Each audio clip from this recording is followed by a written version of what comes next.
తెలుగువారి పెళ్ళి ఇలవైకుంఠమే మళ్ళీ సంప్రదాయమే సౌందర్యంగా సాగుతున్న పెళ్ళి ఇది తెలుగువారి పెళ్ళి ఒకరికి ఒకరని అనుకుంటే అదే నిశ్చితార్థం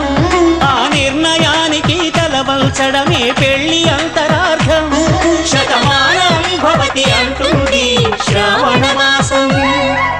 శ్రావణ మాసం శ్రావణ మాసం తెలుగువారి పెళ్ళి ఇలవైకుంఠమే మళ్ళీ